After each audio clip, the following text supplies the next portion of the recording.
Before we jump into today's show, I just wanted to let you know that I have got a brand new 3-part audio series available to download right now. If you head over to donnaeade.com/3-part audio, that's all one word, no spaces, you can download your How to Build Your Authority with Podcasting audio series. This is going to address guesting and hosting. So if you're interested in either of those and you want to know how to build your authority, head over to donnaeade.com/3-part audio. The link will be in the show notes. You're listening to the Mindset and Action Podcast, the place to be to grow and streamline your business. I'm your host, Donna Eade. Let's jump into the show.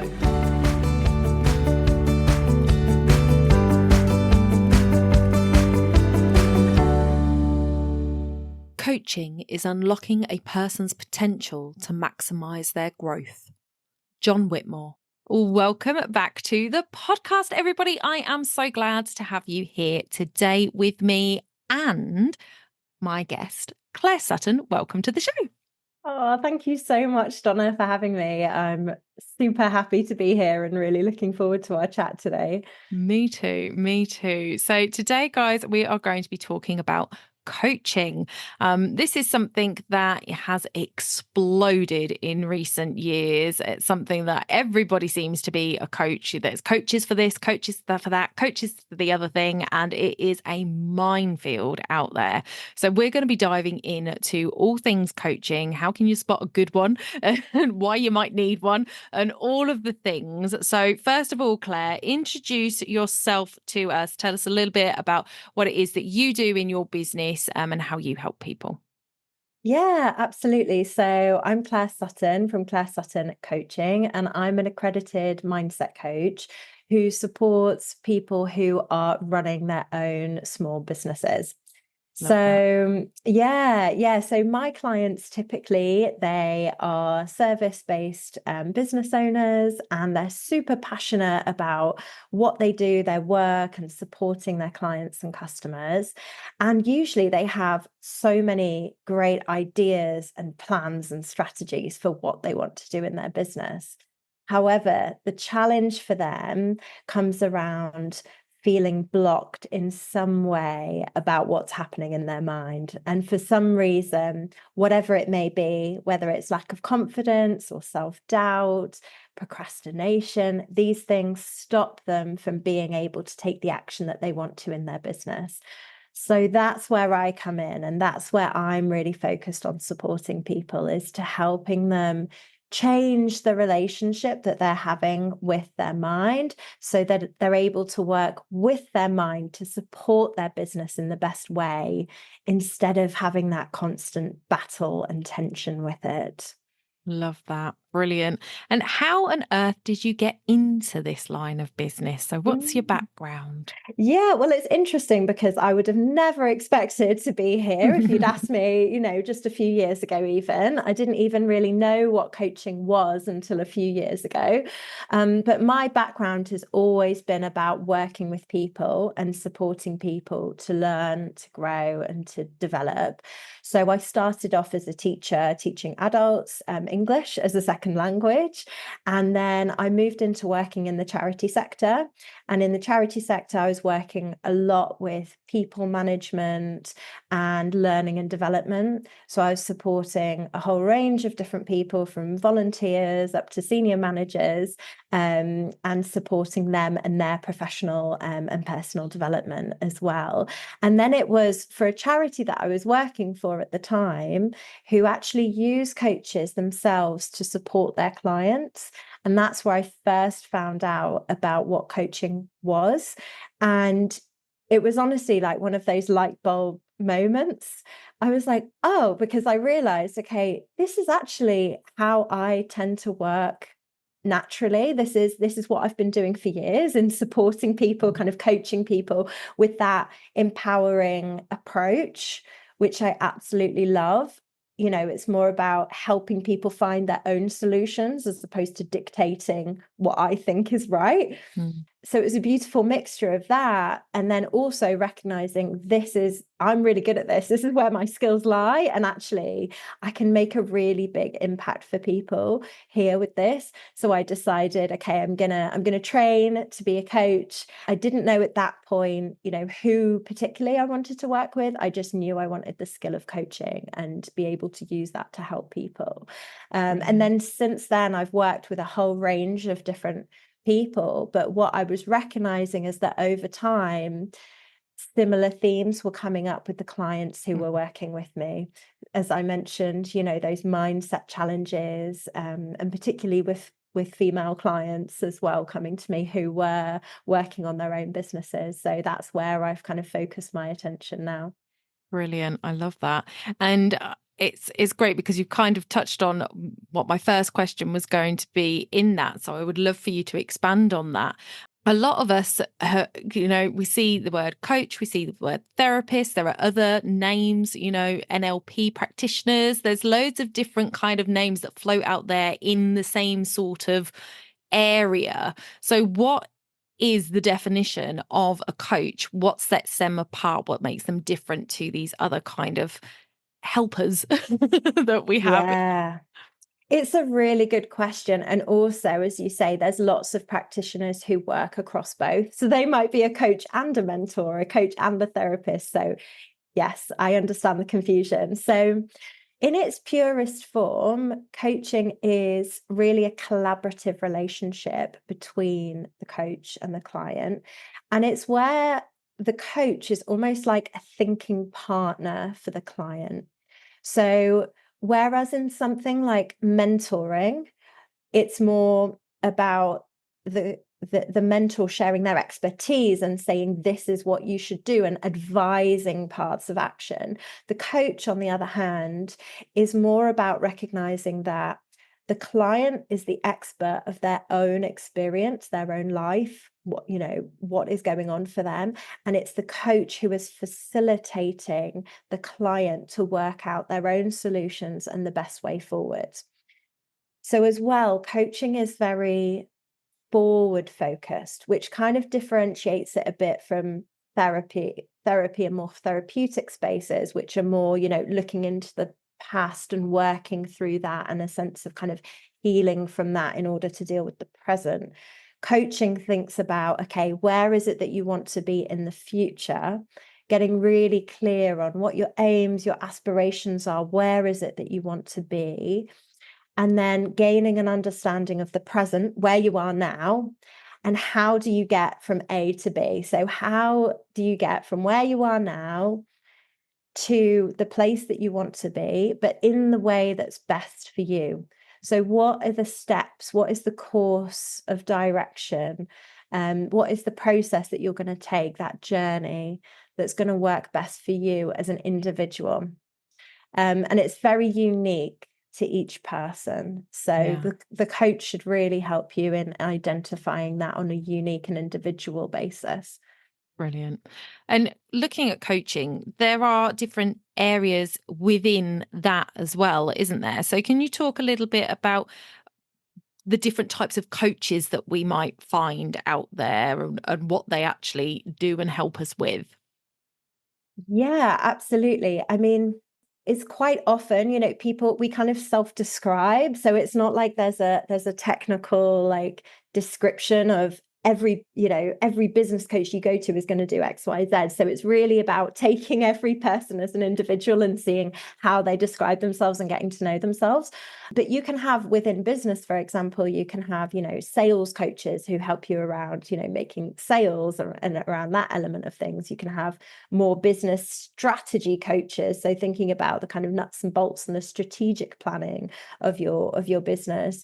For me, as I mentioned, I'm a mindset coach. That's much more about the kind of inner mindset and behavioral kind of stuff that's going to help you and support your business. So there's really a whole range. And also, I think it's good to just be aware that if somebody describes themselves as a coach, they might not necessarily be coaching in its purest form, they might be more kind of advising or consulting or mentoring. So, I would say take all the descriptions with a pinch of salt and just get to know the individual and how they work. Yeah, I think that's a really good point that you made, because I make a very clear point of telling people that I'm not a coach. I don't coach people to podcast. People who don't know how to podcast don't have the answers within them of how to podcast. I have to tell them how to do it. I'm a mentor.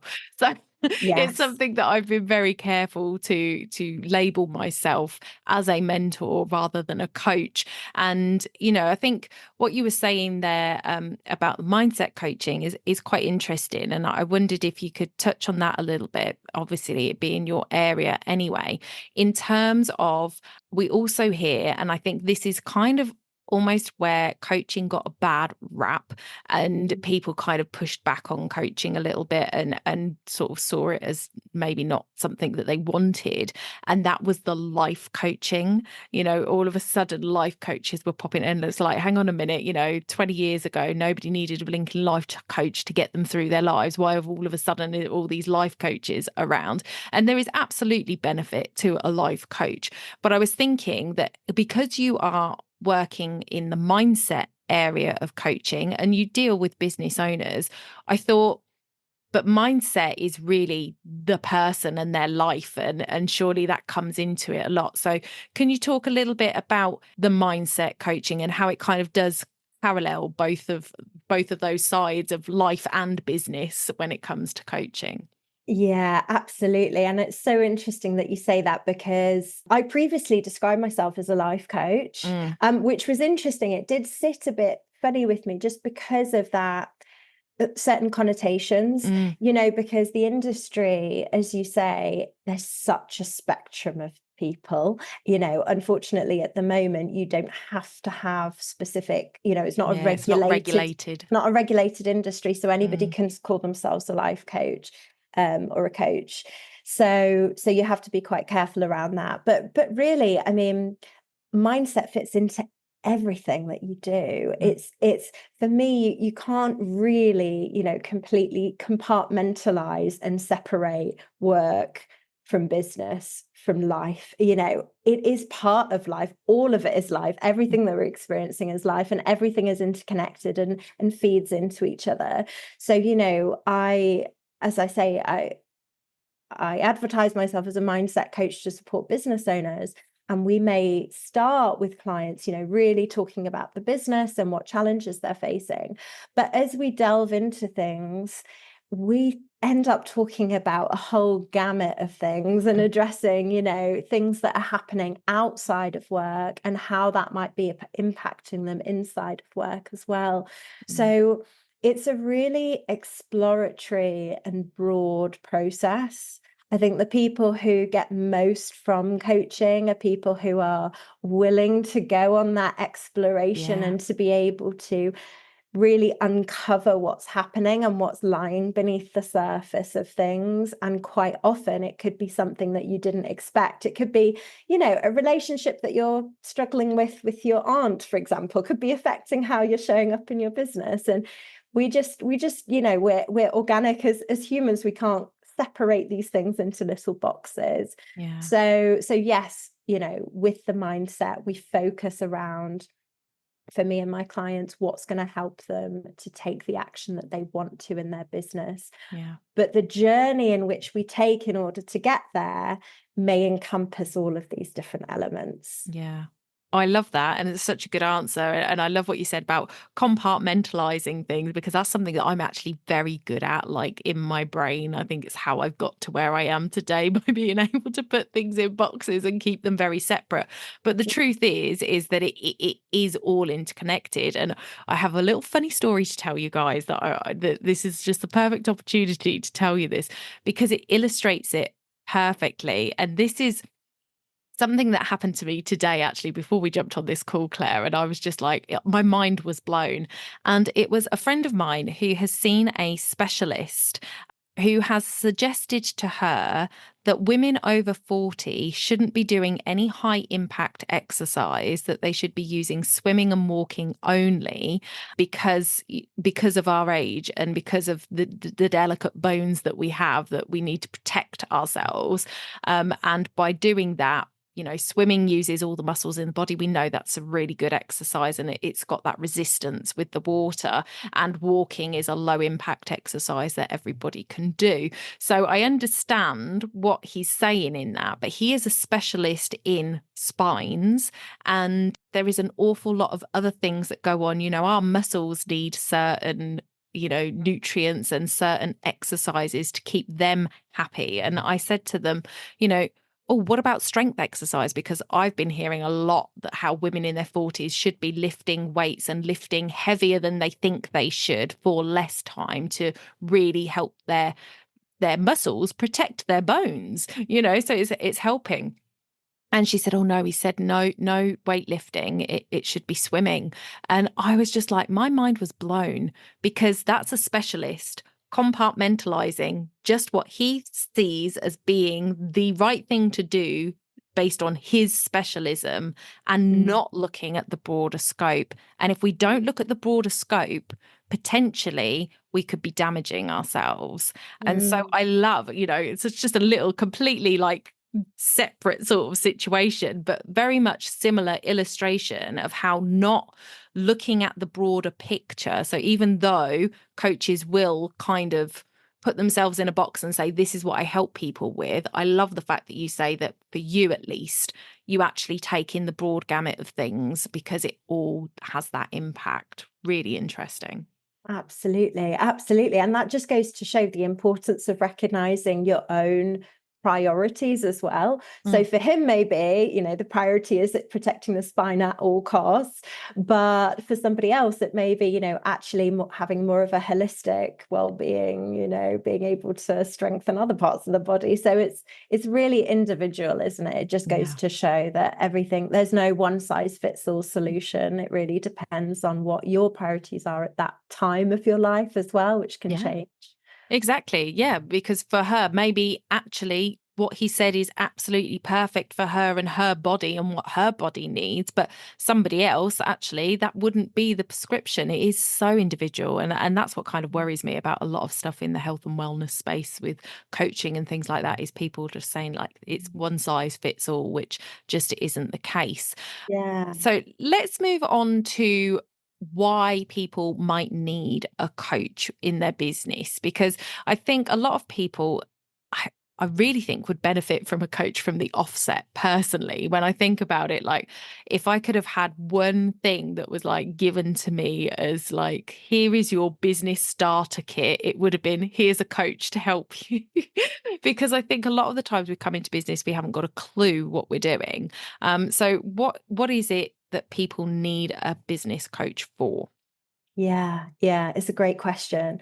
There's a bit of an analogy which I might share with you, which I found quite helpful in understanding. Yeah. So imagine if you are going on, you want to climb a mountain, right? And you haven't climbed this mountain before. You don't know what the terrain's like. You're not really experienced with it, but you want to get to the top. You can absolutely, start climbing that mountain on your own, and you might get to the top in the end. You might not. You might get lost. You might, go Get down, injured. get injured. Exactly. You may get to the top, but it may take you 4 times as long than you were hoping, right? So having a coach is really like as if you were to have somebody by your side walking up that mountain with you. And the chances are that's going to make that climb a whole lot easier, because what they can do, they can't physically walk for you. You still have to walk the steps and keep putting one foot in front of the other. But they can help you with working out, okay, what equipment might you need along the way, which is going to support you so that you're best supported along the walk. They might help you to plan a route, a direction that makes sense for you, and having to maybe reroute at certain points. They're going to help you, you know, with your ongoing motivation and accountability. They can help you, you know, overcome any unexpected hurdles that come along. Those mindset blocks.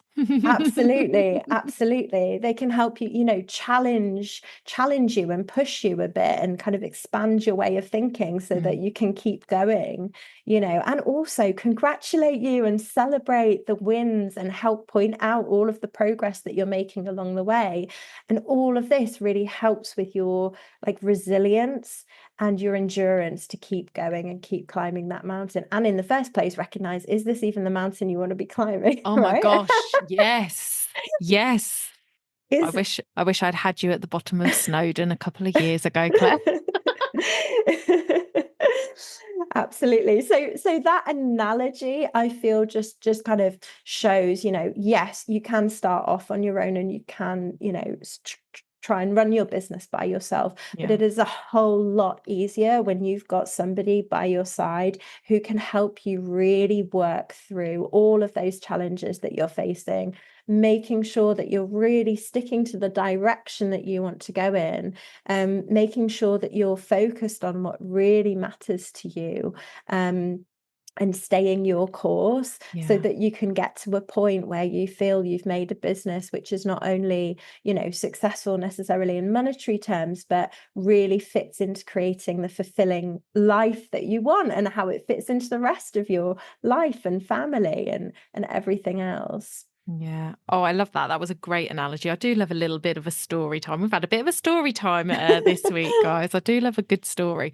Um, and yeah, so important to know that you're going up the right mountain. And the other thing is obviously with a coach is because they have those skills to do the coaching element, they're also in business themselves, so they can help you avoid pitfalls that, you know, startups have, you know, people young in business, but also looking at it from, you know, the perspective of somebody who's been, you know, 10 years in business. You know, there are always things that are going to come up and trip us up, so there are always knockbacks, setbacks, things that we need to work through, and having that person that is just going to be there to help you, just like you said earlier, be a second brain, that bouncing off somebody else rather than sort of sitting there trying to figure it out yourself in your own head, which can just send you crazy, um, is just invaluable. It really is. Yeah, absolutely. And it's and what a coach does as well is it's like offering information. So there's lots of, you know, strategies and tools and frameworks and all exercises and all of these things that is about offering. It's not dictating. So it's Mm, saying, okay, I'm putting these on the table. These are for you to take them or leave them as you wish. Pick up the ones you think are going to be useful to you, have a play with them, see if they work for you. But it's always the control is there within the client. yeah, I love it. Brilliant. And then I suppose the next thing is if people out there are now kind of convinced, okay, yes, I do need a coach, but they are nervous because, as we've said, you know, the industry has had a bad rap in the past, and it is very easy to get sucked in by the glitzy marketing that somebody's promising you the earth. And it's one of those things where we don't really know what we should be looking for and looking out for when it comes to choosing the right coach for us. Can you give us some tips of things that we should look out for, or questions that we should ask that will allow us to find the coach that is going to be the best set for us? Because, you know, I would love to say to everybody, go to Clare and get her to coach you, and you can have an amazing business off of the back of that. But as you have so rightly said in this conversation, not every coach is right for every person, and there's plenty of them out there. So where do we Yeah. start? Absolutely, absolutely. So I would say the first thing is really get clear for yourself on what kind of coaching would support you in where you are in your business. So really identifying what is it that you want help with? Is it strategy? Is it mindset? Is it confidence? Is, you know, what is it that you're looking for in particular? So that will really help narrow down the field of people who you're looking at to get support from. I think as well is just reflecting for yourself on how much investment can you afford to put in? You don't want to be putting yourself at financial risk in any way from investing in a coach. So making sure you've got a reasonable budget. What does that stretch to? What does that look like? As well as maybe thinking about, is it one-to-one coaching that you would most benefit from? Or is it, lots of coaches also offer group coaching packages as well. So would that be something that you're interested in and would support you? So really just getting clear on who it is that you feel like you need.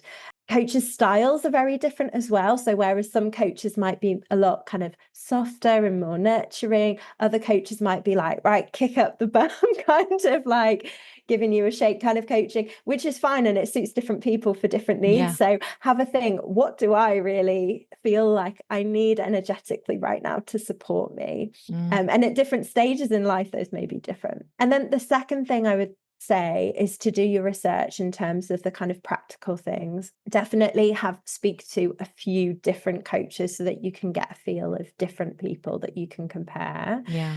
Look at their client testimonials, and often you'll be able to ask if you could actually speak to potentially a previous client that they've had as well, so you can hear directly from somebody who's worked with them before to get a sense of them. Definitely look at their training and their experience.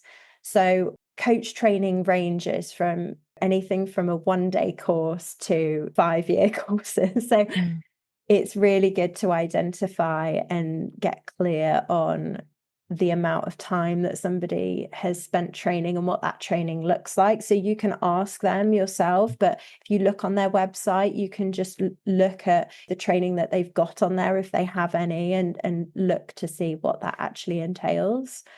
And things like checking that they've got professional insurance as well is a good thing. So that's the kind of practical side of things. But then also, I think there's a real element of listening to your kind of heart and gut with these things as well. So coaches should offer you a chance to have a conversation with them one-to-one before any money is exchanged. So you've got an opportunity, which is no commitment, to have a call with them. Absolutely recommend doing that before you work with people. And one of the most important things is really about that sense of trust, and where they create a space which is safe, that you can feel you can come and be yourself and share openly and honestly, and be in that really non-judgmental space. So really just check in with yourself after you've met somebody, is this somebody that I feel like I can trust, like I can confide in, and that I'm really being listened to? I think that's really important. Do you feel like you're being listened to and they're trying to understand more about you as opposed to just selling to you, right? I think that's really important as well. And I would say as well, take all the time you need to make a decision. For me personally, I don't think you should be rushed into making any decision. You don't have to make a decision on that call itself. Take some time to think about it and really reflect on, how do I feel? Like, do I want to work with this person? Was it an enjoyable phone call? Do I feel like they really understood my challenges? And do I like the approach that they're describing of how they would work with me? One good question to ask might be to ask them to describe somebody that they may have worked with previously who had a similar challenge and how they worked through that, as a bit of a case study, for example. And then you get a feel of how they talk about their work and their clients and their approach. Yeah, those are really good tips. And I just want to sort of circle back to that second one, because I think it is so important, especially in an industry that is unregulated. And for me, there are times where qualifications are necessary and times where they don't really matter. And for something that I don't really know how to sort of separate them, but, I don't have a qualification in teaching podcasting. But if somebody comes and does my course, I'm not going to necessarily put them in any harm by teaching them wrong. Obviously, I don't teach them wrong, but if anything were to not be taught quite right, it's not going to damage the person in any way.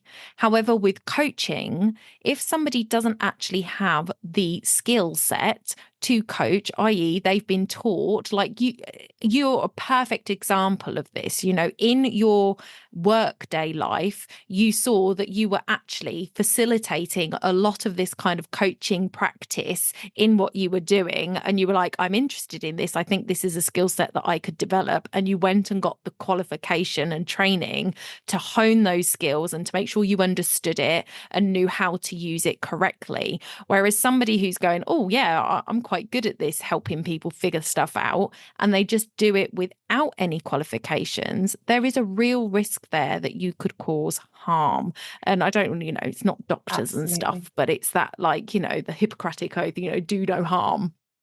No, absolutely. I couldn't agree more. And also, it's not just a case of doing the qualifications and the training for the actual skill that's involved within the coaching session, but it's also around codes of conduct and ethical behavior, and really understanding at a deep level, where do those boundaries lie? I was talking about where it can blur into kind of therapy or into mentoring, and it's really important for the coach to be trained and qualified so that they understand where their remit is and that they don't overstep. And when you do get a client who presents with more, it moves from mindset coaching into maybe they need some more mental health support, then you're in a position to be able to refer on to the support that they need from a different kind of professional.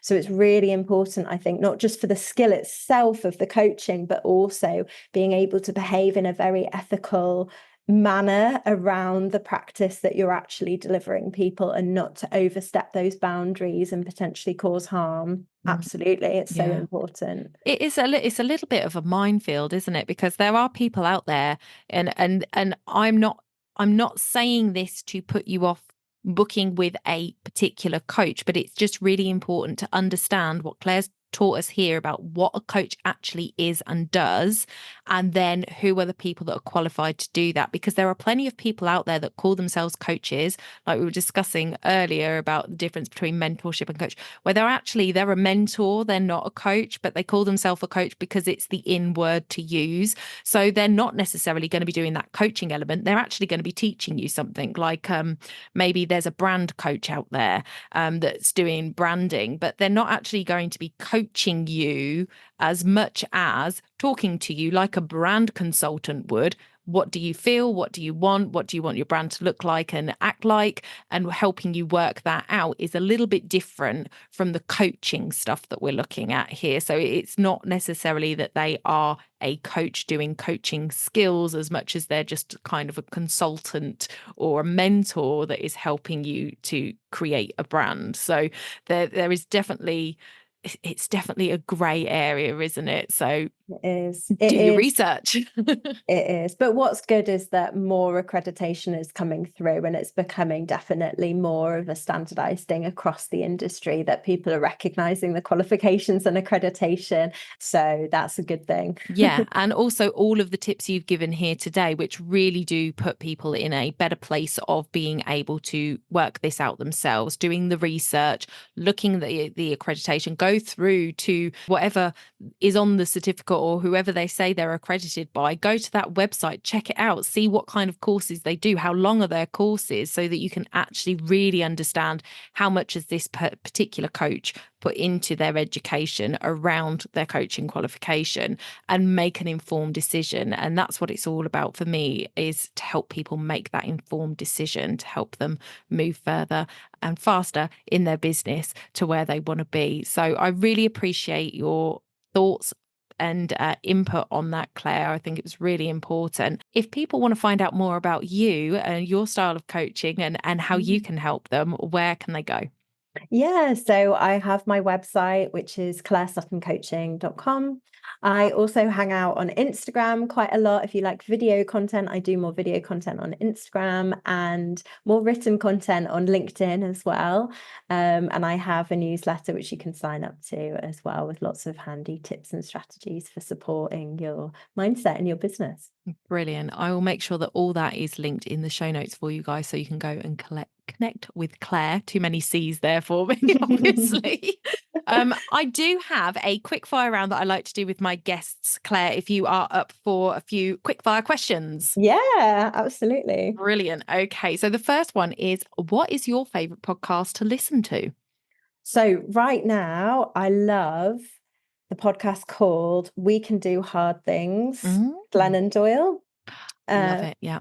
Yeah, it's fantastic. So I've really followed Glennon after I read her book called Untamed, which I would also highly recommend. And they talk about everything in life, challenges, work, family, everything, but from a really compassionate and human-centered way. And they have fantastic, really interesting guests on there as well. So I would definitely recommend. Brilliant. I shall link that one in the show notes. And what is the book that's made the biggest impact in your life so far? So far, this has been The Happiness Trap by Dr. Russ Harris. Okay. And it basically exemplifies a lot of the approach that I take within my coaching practice, which is based on something called acceptance and commitment theory. And it's really about how we can build a much more self-compassionate, accepting approach to work with our natural minds and bodies, as opposed to being in fight and battle with them. So for me, this book is so easily understood as well. Like, he describes everything so beautifully with such eloquent kind of metaphors. It makes it really easy to understand and incredibly powerful. And I've read it a good few times already. Yeah. Oh, I love it. I love it when it's a book that you keep going back to. I've got a couple of those myself that I really enjoy, even though, as all of my listeners will know, my reading list gets longer and longer all the time, and I buy more and more books and I never seem to get to them, but there is still time for me to go back to a few favorites and read them again.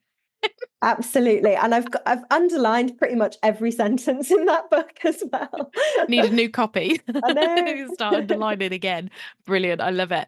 And yeah, as always, guys, I will link that one in my guest bookshelf down below as well. What is your favorite go-to snack when you're in a hurry? Well, My favorite question. This depends if I'm being healthy or if I'm not. So if I'm being healthy, I will take a banana because that's great, and I do love banana. If I'm being slightly less healthy, anything with cheese, like cheese toasty, cheese and crackers. Just reach for the cheese, I have to say. Yeah, my other half is a cheese fiend, so I do understand the appeal. And then finally, what is your ultimate me time thing to do? So I am like really creative in my spare time. So I love doing anything that is, use my creative brain. So I've got this set of watercolor paints and a sketchbook that I take out. So I love just going out into nature and having a little sketch. Love that. That's like just such quality time for me. It really helps empty my head. Yeah. I can't think of much when you're trying to think about how does that leaf look and how can I translate that onto my page? Yeah, just zoning Exactly. out. Love it. Brilliant. I love that. Thank you so much for your time today, Claire. I really appreciate you Oh, coming in and talking all about coaching. I think it's been a very valuable discussion. thank you so much, Donna. It's been such a pleasure and really love talking about it with you. So thank you for such interesting questions as well. You're welcome. Right, guys, that is it for us this week. I will see you next week. Until then, bye for now.